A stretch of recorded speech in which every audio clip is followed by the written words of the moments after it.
Dujiangyan irrigation project from Qin to China. Why China was united by the Kingdom of Qin?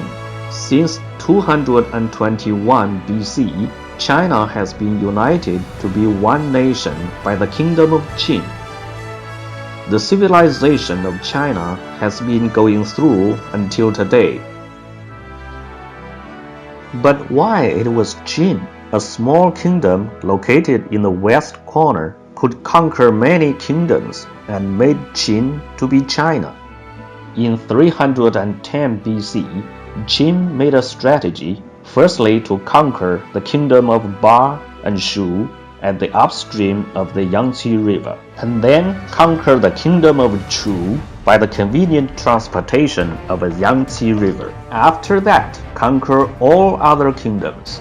In 256 BC, Qin conquered Ba and Shu.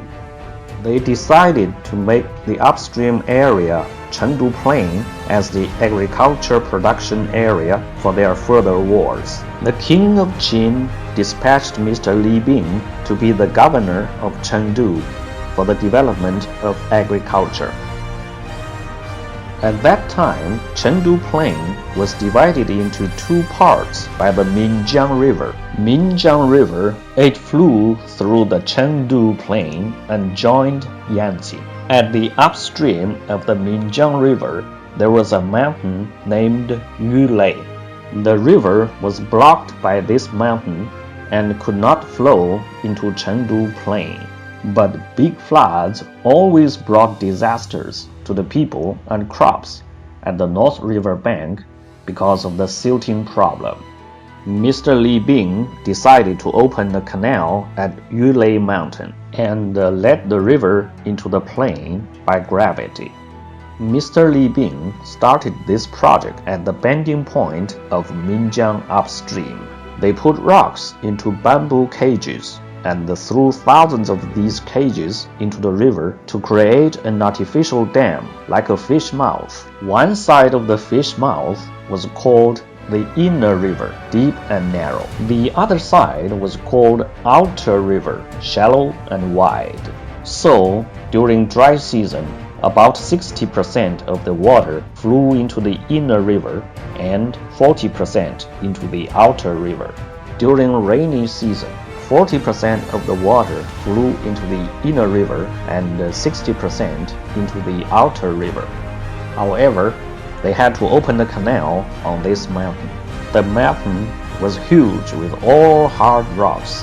If only by man labors, it would be very difficult, even impossible. Mr. Li Bing asked the people to fire the rocks by wood and pour water onto the hot rocks. The rocks cracked and split by themselves, thus made the work going easier and faster. After 8 years, they made a huge canal of 80 meters in length, 20 meters in width, and 40 meters in height, called the bottleneck. The water flew into this bottleneck by gravity at 330 cubic meters per second. When the water flew to this bending point, it turned around counterclockwise at the river cross section. By the force of the main stream, the water flew spirally forward. When the water came to the artificial dam, all mud and sand under the water were thrown to the outer river. Only clean water on the top could flow into the inner river. But there were always some mud and sands that needed to be discharged. Mr. Li Bing lowered the end of the dam. Mud and sands would fly from this weir and flow into the outer river. The clean water flew into the canal. Even so, the mud and sands would still build up at the inner river.